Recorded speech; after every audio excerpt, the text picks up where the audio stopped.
할렐루야! 2026년 1월 23일 금요일 아침입니다.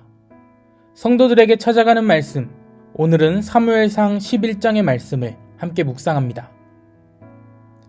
우리는 주로 사람이 위기 상황이나 스트레스 상황에 몰릴 때 본색을 드러낸다 라고 생각합니다. 그래서 흔히 이런 말을 하죠. 사람은 어려울 때 진짜 모습이 나온다고 말입니다. 하지만 잘 생각해보면 우리의 경험은 꼭 그렇지만은 않은 것 같습니다. 사실 사람은 힘들고 어려울 때보다 오히려 일이 잘 풀린 뒤에, 문제가 잘 해결된 뒤에 본색이 드러나는 경우가 너무나도 많습니다. 위기 속에 있을 때 사람은 선택지가 많지 않습니다. 버텨야 하고 참아야 하고 매달릴 수밖에 없습니다.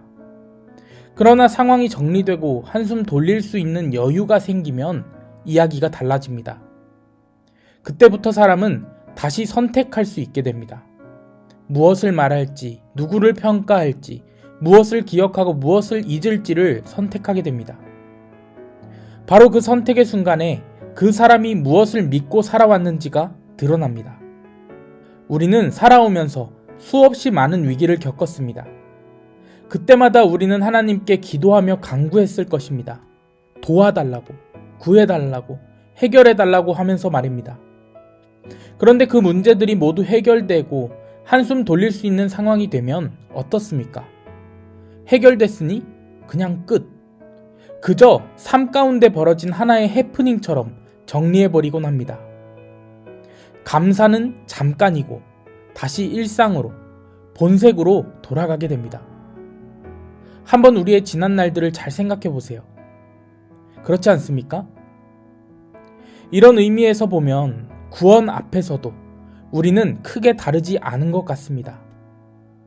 구원은 그 순간보다 오히려 구원을 받았다는 사실을 인식한 이후에 사람의 본색을 드러나게 합니다. 은혜를 경험한 그 다음에 우리가 무엇을 말하고 어떻게 반응하는지가 우리의 믿음의 방향을 보여줍니다. 성경에도 구원 뒤에 본색을 드러내는 사람들의 모습이 나옵니다. 오늘 말씀 사무엘상 11장이 바로 그렇습니다. 이스라엘은 암몬 사람들에게 포위당합니다. 길르앗 야베스 성읍은 싸울 힘도 없고 도망칠 길도 보이지 않는 절체절명의 위기 앞에 서 있었습니다. 성읍이 포위되었다라는 것은 현실적으로 와닿는 군사적 위기일 뿐만 아니라 심리적으로 완전히 고립되었고 더 이상 기댈 곳이 없다라는 절망의 상태를 의미합니다. 그들은 결국 살기 위해 항복을 말하죠. 싸울 수 없으니 굴복하겠다라는 선택입니다. 그러나 하나님은 역사를 끝내지 않으십니다. 이 소식이 사울에게 전해졌을 때 성경은 아주 짧고 분명하게 이야기합니다. 6절의 말씀입니다. 사울이 이 말을 들을 때에 하나님의 영에게 크게 감동되매. 사울은 아직 왕으로서 무엇을 증명한 적이 없는 사람이었습니다. 백성도 아직 그를 전적으로 신뢰하지 않았습니다. 그럼에도 불구하고 하나님은 하나님의 영을 부으셔서 일을 시작하십니다.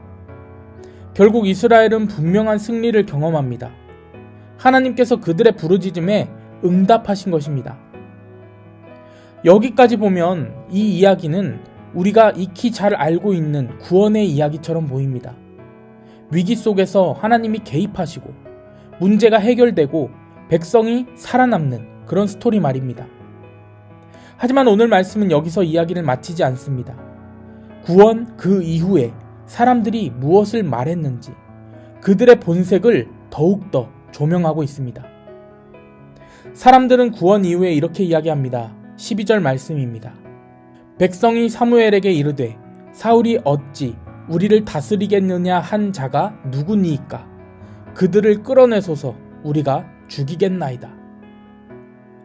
문제가 해결되고 안전해졌다고 느끼는 순간에 그들의 본색이 드러납니다. 억눌려 있던 감정, 참아왔던 판단, 마음속에 쌓여있던 말들이 그제야 쏟아져 나오는 것입니다.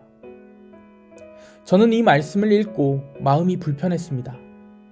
왜 불편할까 생각도 해보았습니다. 그리고 드러난 결론은 나도 이들과 다르지 않다 였습니다. 우리도 이들과 크게 다르지 않습니다. 문제가 해결되고 나면 감사보다 평가가 앞서고 은혜를 기억하기보다 책임을 묻고 싶어집니다. 그동안 참아왔던 말들이 그제야 사실은 이라는 말과 함께 입 밖으로 나옵니다. 사실 그 사람 때문에 힘들었다. 사실 그때 그 선택은 잘못된 거였다. 라고 말입니다. 이 사실은 이라는 말은 언제 나옵니까? 위기 속에서는 나오지 않습니다. 안전해졌다 라고 느낄 때, 이제 말해도 괜찮다 라고 느낄 때 나옵니다.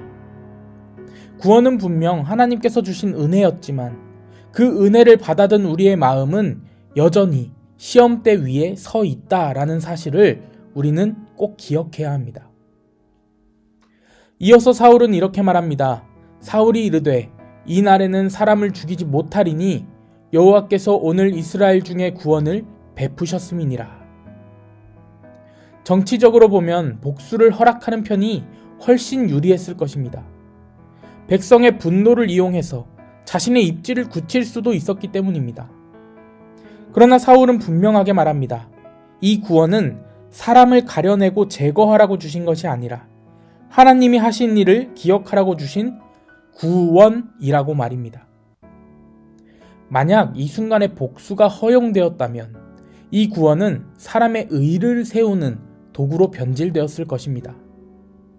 즉 사무엘상 11장은 우리가 언제 하나님을 가장 쉽게 잊는가에 대해 돌아보게 합니다. 구원의 자리에서 감사보다 판단이 먼저 나올 때 우리는 이미 그 구원을 다른 방식으로 이해하고 있는지도 모릅니다. 구원은 또 다른 시작입니다. 그 이후에 어떤 말이 나오고 어떤 태도가 드러나는지가 우리가 받은 구원을 어떻게 이해하고 있는지를 보여줍니다. 오늘 우리의 삶 속에서도 마찬가지입니다. 하나님께서 도우신 뒤 우리가 무엇을 말하고 있는지, 무엇을 듣고 무엇을 행하고 있는지를 돌아보기 바랍니다. 오늘 이 아침 문제 해결이 목적이었던 신앙에서 하나님을 기억하는 신앙으로, 위기를 넘기기만 하면 되는 삶에서 구원 이후의 삶까지 하나님 앞에 드리는 삶으로 그렇게 나아가는 저와 여러분 되기를 축복합니다. 구원 이후에 드러나는 우리의 말과 태도가 하나님께서 주신 은혜를 더럽히지 않기를 소망합니다. 오늘도 하나님께서 우리에게 베푸신 구원을 기억하며 그 은혜에 합당한 말과 태도로 하루를 살아가는 저와 여러분 되시기를 주님의 이름으로 간절히 축원합니다. 아멘. 2026년 새해 특별기도, 오늘은 우리를 대표해서 손혜옥 집사님께서 기도해 주시겠습니다. 다 함께 기도합니다. 사랑의 아버지 하나님, 오늘 하루의 삶을 시작하기 전 주님의 말씀 앞으로 인도하심을 감사드립니다. 새로운 한 해를 시작하면서 지난 시간들을 뒤돌아보니 모든 시간이 하나님의 크신 은혜였습니다.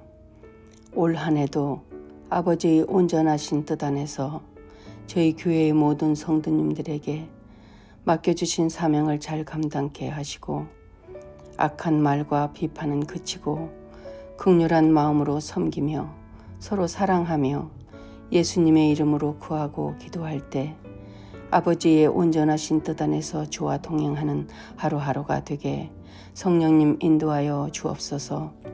이 모든 시간들이 50주년을 향하여 저희 교회가 계획하고 소망하는 일들이 저희들이 지혜로는 감당하기에 어려울지라도 주님의 말씀 앞에 강하고 담대한 믿음으로 나아갈 수 있는 시간들로 채워주시옵소서.